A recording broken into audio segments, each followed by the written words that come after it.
Depends on what is inside. Okay, so what is inside? Well, it's my story of what I went through in the SDF. Mm-hmm. You know, I consider that Cameroon has had two stillbirths. The first was the UPC struggle, Okay, which ended in a stillbirth. okay, The second was the mass movement in the 1990s, which was around the SDF, which has ended in another stillbirth. And I felt that in order to correct pregnancy that is giving rise to stillbirths, it's good to know what is the, the cause of those stillbirths. And I think that is my story of the cause of the SDF becoming another stillbirth for Cameroonians, because there was all hope that was generated, a lot of hope that was generated with the birth of the SDF. And it got to its summit in the 90s and then has fizzled out until we have what we have now. So that is the story, that is the diagnosis. You know, society is the woman. sure. Each generation is the one that gives society a pregnancy. Mm-hmm. And when you have a stillbirth like that, the next generation should know how to go about it in order to impregnate society again, Okay, so that there can be a live birth. okay. Yeah. So in this case, who would be the woman bearing this child? Society. Society. That's what I've said. Okay. Cameroon, for each group of people, their society is like a woman. Okay, You impregnate it and give birth to children as you go along. okay, And those children are strides in your own development okay. when it is society. So is this part of the story or the whole of it, of your experiences in the SDF? You know, you as a person who occupies a certain position, that cannot be the whole story. You Yes. cannot throw out everything. It will sometimes be judged as irresponsible. But I think that is, I cannot say that is all that I could have said without really feeling guilty. But that is the much that I could say for now. There is a lot that can still be said. I can write 2 volumes like that with what will still be quite interesting experience in the SDF.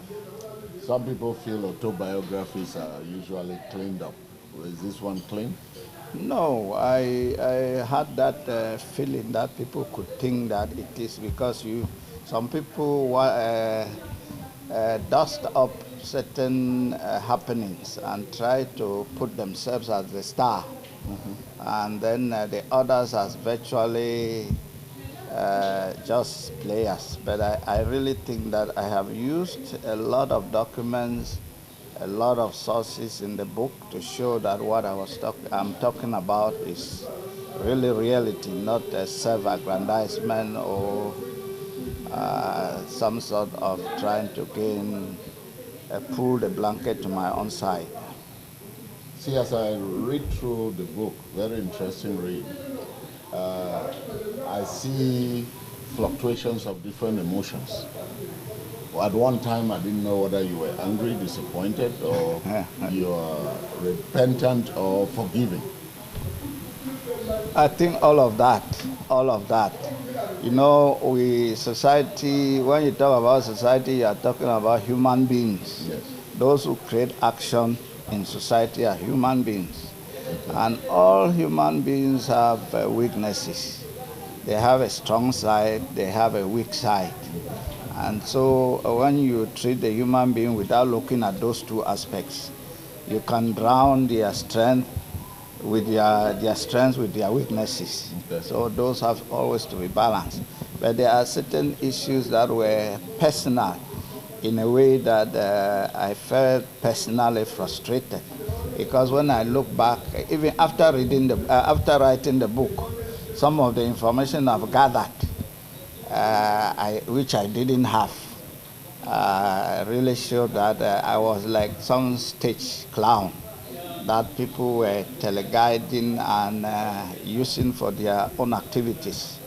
They can send you to do something and then behind frustrate your achievement of that mission and so on. Those are some of the things I've learned after some people read the books and then started reacting to certain acts in the book.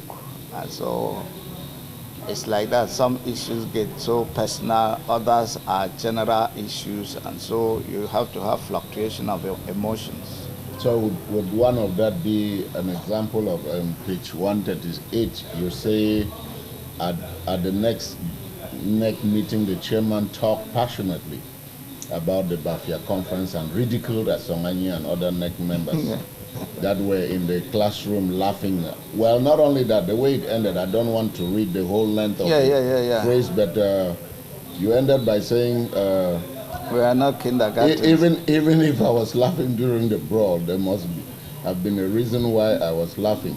I was not in a primary school classroom. When I read that, I laughed myself. Yeah, because in a primary school classroom, they can see children laughing and just say they are amused by something that is not important. Yes. You know, this man filming this scene can mount anything, can put another person close to me. Yeah. It can get me laughing when I'm drinking over there into the conference room and say that I was laughing when people were fighting. No, I was the highest personality in that hall. There was confusion in Bafia, and it was mounted far away from outside where Frundi was. And it teleguided people like a Tundi to bring talks to disrupt the conference because they didn't want Haji Sani to be the elected president. The evidence is that Haji Sani eventually won as the center provincial chairman. And the very next week, the offices were sealed, he was thrown out, another person was brought and put as the provincial chairman and so on. So it was a thing like the party had already divided into two groups, and the two groups seemed to be struggling to have their way. So you dedicated this book to those in the SDF that made you feel good and bad? Good or bad, so yes. Are you going to categorize them? No. I think the cap will fit each person as they read this memoir. I don't like to pigeonhole people. There may be people who are in the center and neither made me happy, nor sad, nor whatever. So I really don't want to pigeonhole. It's quite obvious. It's quite obvious that the chairman would fit in the bad category. Well, if that cap fits him. There are a lot of instances that it generated very, very, very disappointing and. Yeah, I heard that he talked passionately also about the book in NEC. I don't know in what context. It's only the information filtering out. This book is in the public place. It's supposed to generate debate, supposed to force other people who were actors to speak out. And so he himself, he can write his biography. Sure. He can react to it with another interview like the one I have published in that book. Whatever, he should do what he wants to do. But that is the man Frundi that I left the SDF feeling I knew. Okay. Yeah. So many Cameroonians may feel the kind of disappointment you feel towards Frundi. You know, 1990 was, I have told you about stillbirth. Yes. I would say every Cameroonian from north to south, from east to west, was behind the SDF. It's for the SDF to make a diagnosis of why the party finds itself just being a companion of the person who is in power, not even having the possibility of dislodging that person. They can no longer speak from a position of force. But we used to cough and there would be a cold in this country. The country would catch a cold. Now it's just like They amuse the gallery by their communiques and repeated resolutions that are not applied anywhere and that are not only read in radios and televisions, and it ends there. Is it not obvious that probably the person who took up the leadership mantle did not have the same vision for the country that others had? Maybe It's clear. From the book, you see that people like us were militants that thought that we were in serious business. But with time, it looked like everybody, or at least the core of the party, had an agenda which nobody else mastered. So since you could not go right in, you cannot go into the hearts of people. You can only judge them from their behaviors. If your heart and your behavior is not in tandem, really there's a problem with you as a human being. And I think that we have serious problems with the human beings that created the SDF, because it looks like they did not know. the human beings or being? Beings. Okay, plural. Beings, because most first carved out a niche for themselves as founding fathers, and then each tiptoed out of that circle and left one person standing there holding a sword and threatening everybody. So I think if everybody tiptoed out, either there's a problem with the person standing there with a sword, or there's a problem with those who have all tiptoed out, but it's left for readers to judge, or for public opinion to judge. Would that include icons like Abel? Kasanayangwe, Abel Mukong, Janje Gajer Azefo, and so on and so on. So they are all icons, all of them. That their conjugated force has given rise to nothing. As I have said before, they were supposed, this was like you deliver a baby and you are like, become the baby of society. You cannot catch the baby and beat in public. No, you cannot kill the baby. You cannot torment the baby, and so on. So it was not a public thing. But they acted like a family that said, no, this is our baby. We can do what we like with it. We want to be the ones to control. They didn't give the baby to society. They controlled it themselves. It died in their hands. And I really don't think that society can be blamed for that. So it's dead? It's stillbirth. Look, you can only have another pregnancy. You can only have another pregnancy.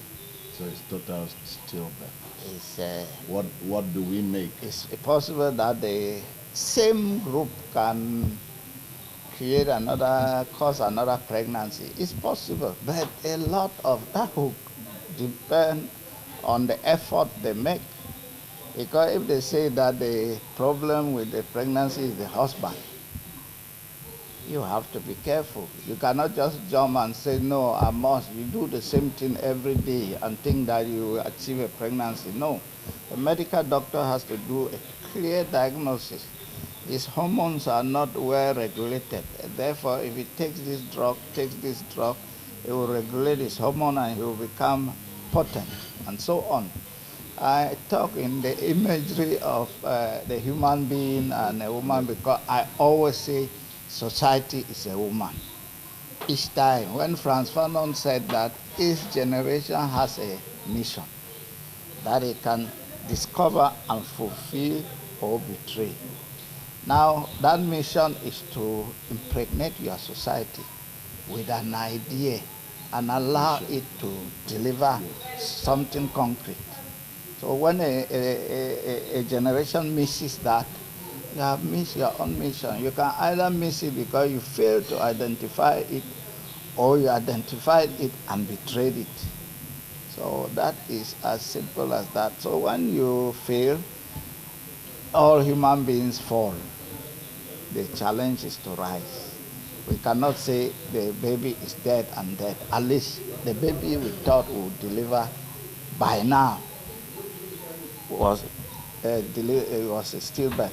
Okay. Yeah, there can only be another wave that gets to a crescendo, delivers that baby to society, and then you can now look for, because there are all these challenges in society, so you keep creating new things and making them concrete, dreaming about new ideas and making them concrete, and so on. So, Using that analogy, though, don't you think that the very presence of SDF and the misconceptions that it might give to the international community and the national community, that there is democracy by being present as opposition in parliament, yes, and seeing Fundi parading the unity palace on occasions as an opposition leader would really be very difficult for another birth?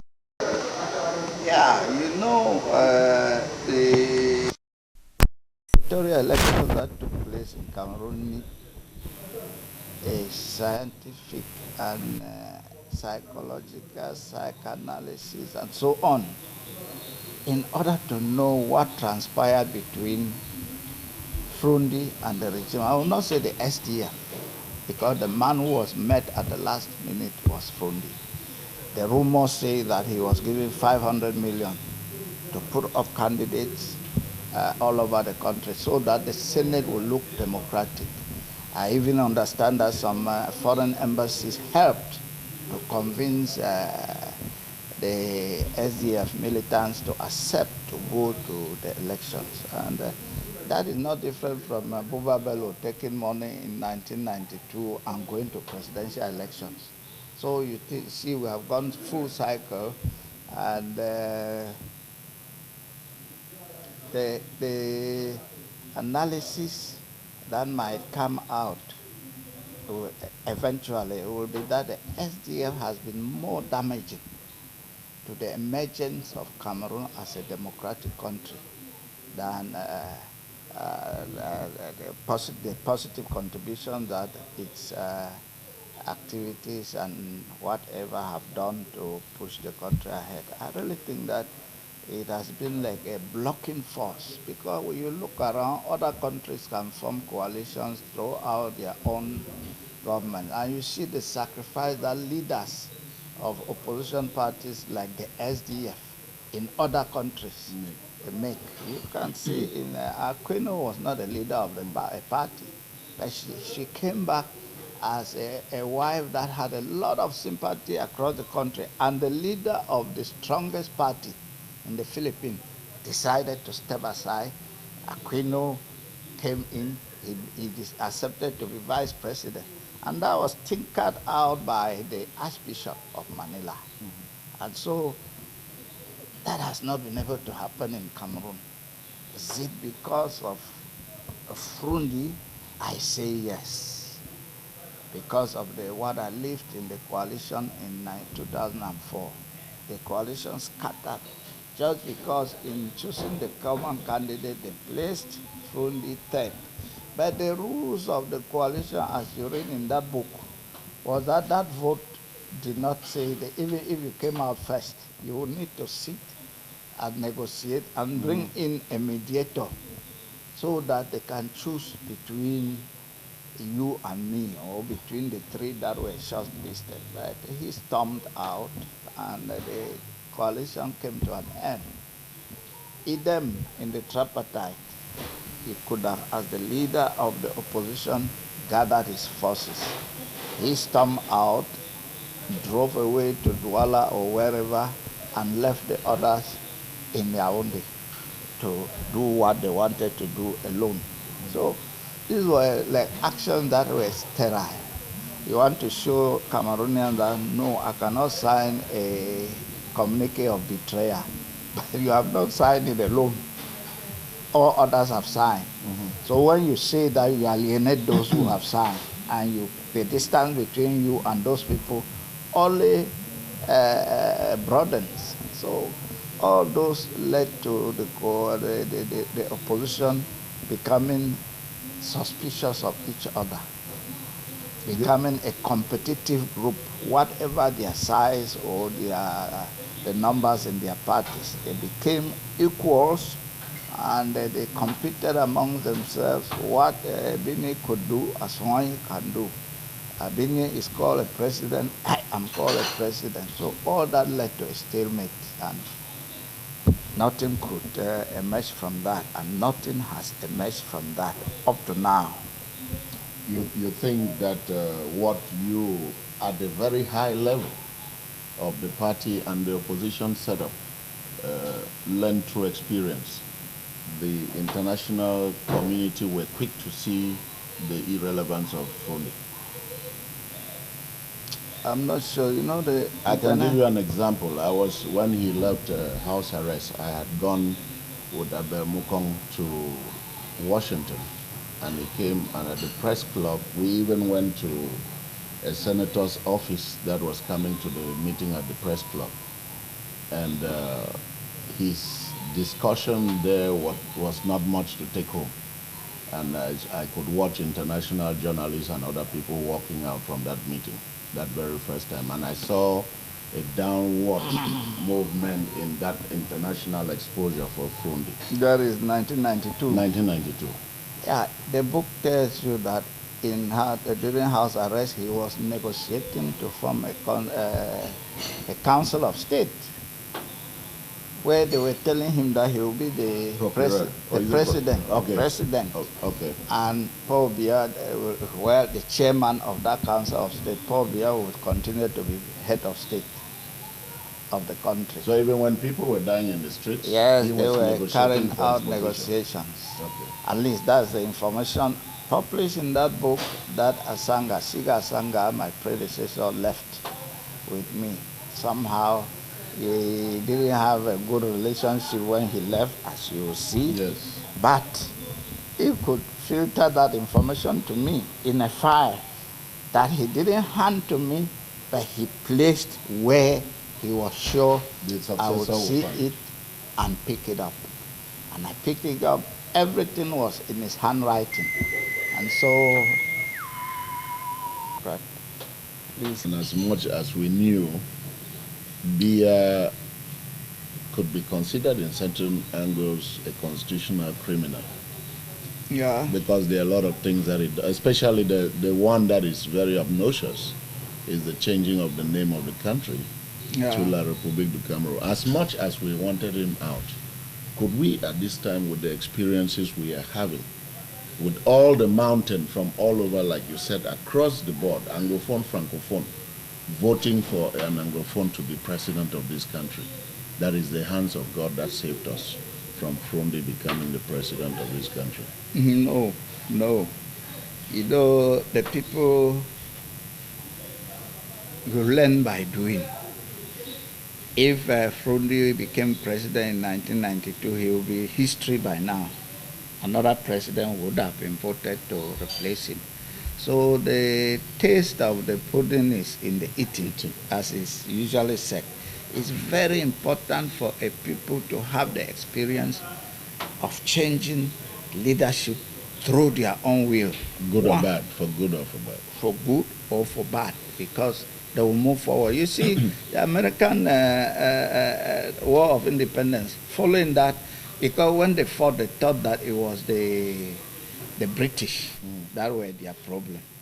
And so immediately after that, they put in a government of their own people. And before long, they discovered that their own people as leaders were as bad as the British that had colonized them.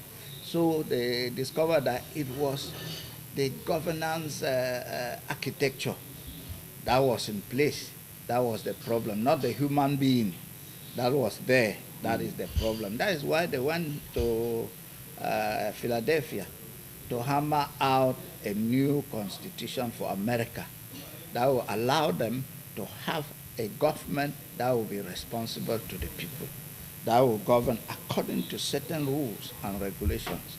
Our problem in our country is the architecture we have put in place, which makes one man almost like a king. And that is unacceptable for society. And if there are two crimes that Mr. Biya committed, two major crimes, you have talked about the change of the name of the country and his decision to change the constitution like every other African was doing in order to stay in power. He's over 80. You know, see, he's no longer doing anything. There's war in the north that he announced to Cameroonians, I think from abroad, that he has waged war, but he has not as much as stepped foot in the north. He's an old man. You cannot blame him. You cannot blame him. You saw George Bush. He went somewhere and they threw shoes at him. And as a youth, he could easily dodge. Just imagine that happens to an 80, 81, 82-year-old man. They will get him flat in the face.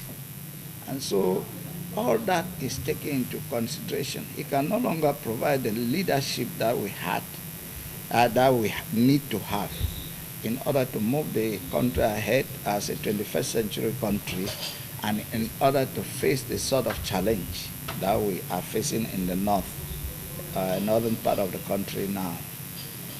As much as we, I mean, they say a people get a leader they deserve. Are we deserving of Fundi? I mean, SDF is a national party. Are we deserving of Fundi? We are allowing him, right? Well, they consider the SDF a private affair, whereas the SDF is a public entity by now. A public entity is not supposed to be played around with as they are playing around with it. Well, the SDF militants can be said to be responsible, but you know, people have to really try to understand how the SDF functions in order to know that it is only a smoke screen as a democratic party. Even at convention, you will see in there, even at convention, there is constant fraud and manipulation of what happens, even of delegates. That happens even in little electoral district conferences. Now, part of my ambition was to ensure that every militant of the SDF is in a certain, what you can call fichier, a computer program that you can touch Douala, Douala one electoral district, and you will see all its militants. So that during a conference, you cannot go and bring people from the market, that these are militants. You have paid money to bring them, and you bring a list that they represent X or Y structure. They enter and fill the hall and elect you. That is not supposed to happen in the 21st century, in a modern political party, in a modern country.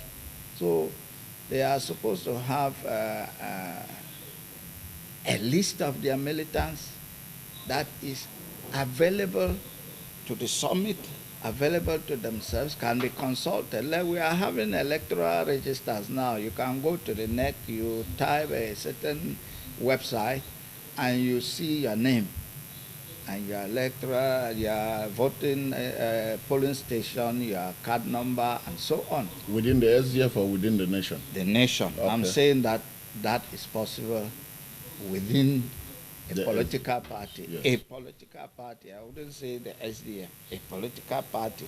That doesn't want confusion. That doesn't want the powerful to crush the weak. Because during elections, whether it is in electoral district, in the ward, or wherever, there is an effort to fraud. And when you don't have a mastery of the delegates that are supposed to come and be the arbiters in an elective conference, there is always manipulation by those who have money and can transport people to the conference site and can force those doing accreditation to accredit them. I watched that happen in most conventions of the party. I really think that should not be. And by the time I left, the Secretary General, as you see in the book, is supposed 6 months to time to send out guidelines before an elective convention. I sent out those guidelines immediately. And that was one part of the major motive for suspending me as Secretary General, because I announced that I will not run, but I will still be an active militant.